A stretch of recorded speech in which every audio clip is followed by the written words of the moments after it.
Cavalier faithful, welcome back into the Cleveland Pulse YouTube channel. Your Cleveland Cavaliers have suffered two, how can I say it, disappointing losses, back-to-back disappointing losses.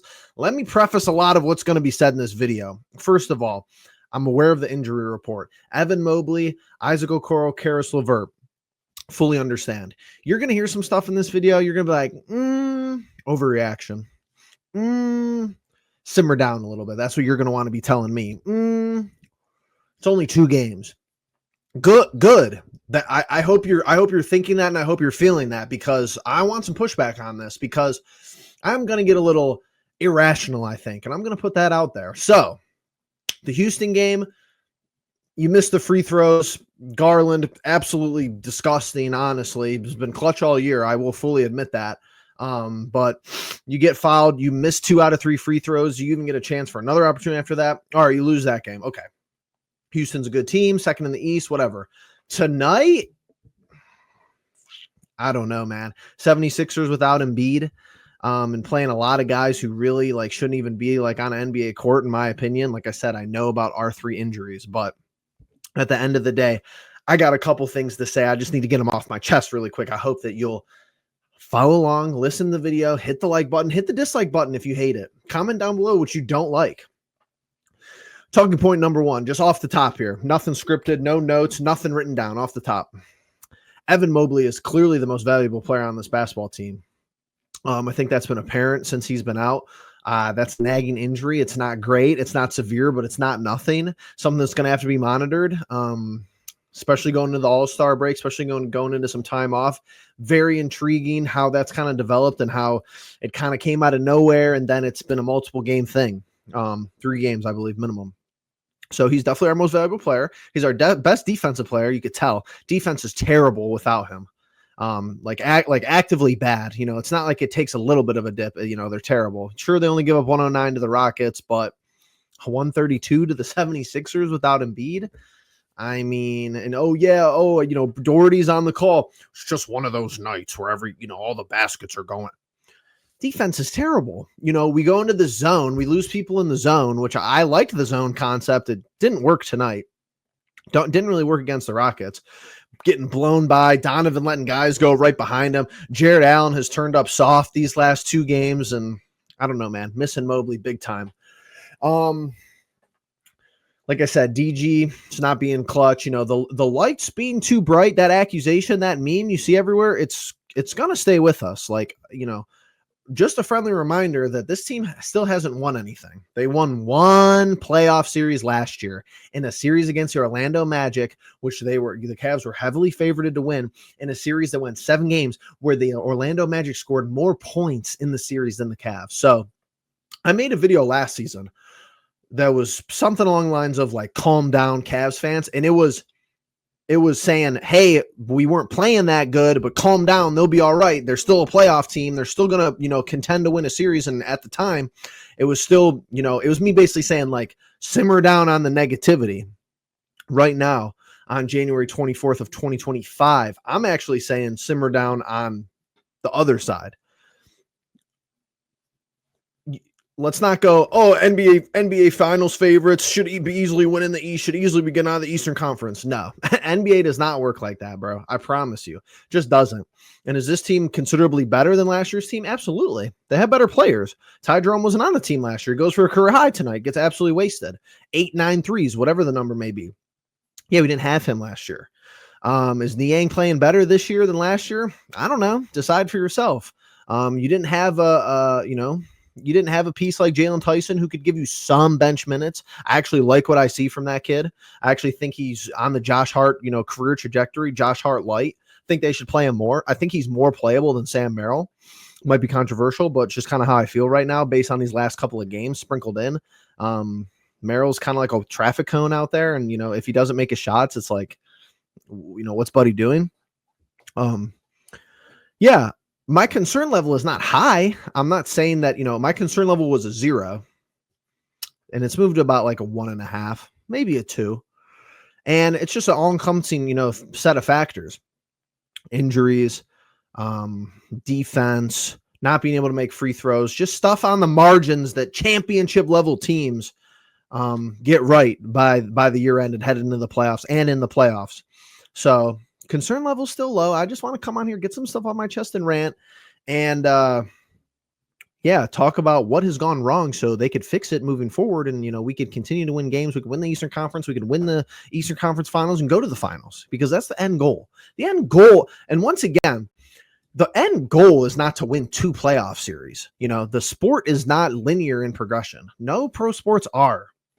It's not, be in the play-in, get in the first round, lose, get in the first round next year, win, lose in the second round next year, win the first round, win the second round. It's just not how sports go. It doesn't work like that. The goal should be competitively playing in the Eastern Conference Finals, 6-7 games in the Eastern Conference Finals. I'm not saying that the end all be all goal is it's a championship, season to win or bust, but it should be close, especially when you're off to this start. I mean, you kind of give yourself, less leeway when you start off, 36-6 or whatever it may be. So yeah. One last thing I want to talk about here, what really, really bothered me at the end of this game, and I'm hoping that people agree with me sincerely. It's just something I got to talk about. The final play, question number 1, why is Jerome inbounding the ball? Didn't get that. The play should have been drawn up for Jerome, if you want my opinion on the matter. Hot hand, 3-point shooting through the roof. Draw up a play in the huddle for him. This segues into my second point. Kenny, Mr. Atkinson, please. I don't know what is the inner workings of these huddles. You're never going to know unless it gets leaked or there's a hot mic or somebody's mic'd up and they show, which they never will. But I am going to say this. If Donovan is calling for the last shot in the huddle, Kenny, you have to tell him no. Please. And if that's what happened tonight, if Donovan called for the last play of the game tonight, the last shot, and you just went along with it, I need that to be fixed. We all like Donovan Mitchell. We're so happy he signed an extension here. We're happy that Kobe Altman traded for him. He's an all-star starter. I shouldn't even have to be talking about this. He's the best player that the Cavs have had since LeBron and Kyrie. Simple. He's not that. He's not. You draw plays for the top 3 players in the league, or, that's it to me. They're not even the top 3 players. It's just a subset of guys where if they're in the huddle, I'm giving them the last shot. LeBron, KD, Curry. And Curry's not even that clutch, like not even in the playoffs, respectfully. But if Curry asks for it, I'm drawing it up for him. Let me think. I don't know. I'm sure there's other people. I want to say Dame, but like not really. That's all I could think of. Like LeBron. That's it. These guys are, it's a team sport. You go out there, you ride the hot hand, and you make an adequate and astute coaching decision. Donovan Mitchell is a top 25 player in this league, top 15 player in this league. Should be consensus. He's not a top 3 guy. He's not a top 5 guy. He's just not. And it's very difficult for guards to be that. If you're not a long, lanky, athletic, 6'6", 6'8" wing, it's very difficult. That's why Curry revolutionized the game. He's, point guard who did it. Just shooting the ball. Understandable. I need Atkinson to understand that that's just, it's not how championship teams operate. How many times did Boston go to Derek White last year over guys like Jaylen Brown and Jason Tatum? I mean, that's my biggest gripe, man. And I want to tweak out about it a little bit more. But at the end of the day, it's just 2 regular season games. You have a back-to-back tomorrow against Houston again. That's not going to be an easy game. You could go on a 3-game skid here if you don't get your shit straight. And if you make your free throws, you win this game. You're not going to have practice because you have a game tomorrow. Next practice, 1,000 free throws from each guy. You miss running, 10 60s. Got to touch the baselines collectively 10 times in 60 seconds. We're running it again. Simple stuff. I'm telling you, freshman high school basketball, ninth grade stuff I was doing at 15 years old, 15, 16, freshman year in high school. Promise you, it's not difficult. 100 push-ups if you miss a free throw. Like, come on, stupid ass shit like that, where you miss free throws and then you lose a game against a team who isn't very good. You waste a Ty Jerome performance. Then you just, we're gonna draw up the play for Donovan, even though he's not, the hot hand at all. Sure, he's touted as our best player, even though Mobley's been our best player all year. Donovan 1B, they're 1A and 1B. That's fine, but give the ball to the guy who has the feel and rhythm. Don't be a robot and go, we're gonna draw it up for Donovan. We have to, we owe him. He stayed in the city. And like I said, I don't know if that conversation was had. I'm just telling you, if that conversation was had, it needs to stop. Please. And there are going to be situations when you draw it up for Donovan. Tonight was not that night. It just wasn't. And then you can't even get a shot off. And I can't even tell you, I thought the turnover was Donovan's fault, truthfully. I'd have to go back and look at the replay. Once again, I don't know what was said in the huddle. I don't know what was on the whiteboard. But at the end of the day, it looked like Donovan was supposed to go that way where Jerome threw the ball, and Donovan just didn't. Maybe it was a bad screen. Maybe it was, but you still got to execute the play. You can't just freelance the play because the screen was bad. Unless it's built into the play that if the screen was bad, you have to do something else. And Jerome just blatantly forgot it. But if the screen is bad, so if you're receiving the ball in the play and the screen is bad, that shouldn't really affect what you do in the play, in my opinion. You can't control what whoever was set. I don't even know who it was, Niang, whoever was setting the screen there. You can't control the quality of screen he's going to set for you there. You have to continue the play.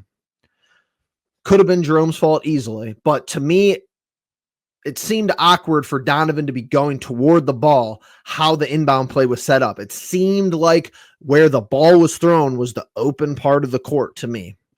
And maybe the play gets kicked back to Jerome, but I really don't think so. And I don't think there wasn't enough time there wasn't enough time on the clock for like this developing play to happen where Jerome somehow gets the ball back. It was going to Donovan.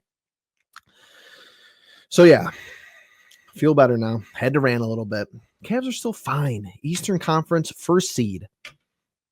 Kenny Atkinson coaching the All-Star game. Donovan a starter. Darius is going to be a backup. Nearly 100% in my opinion. The vibes are still there if they want them to be.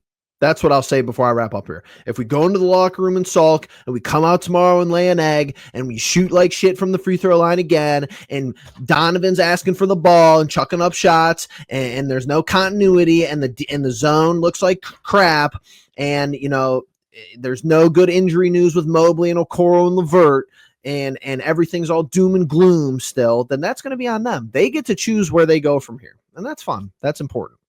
Because you're the one seed. It's not like you're jockeying for a play-in spot. You're the one seed. Take a deep breath, reset, go beat the Rockets tomorrow.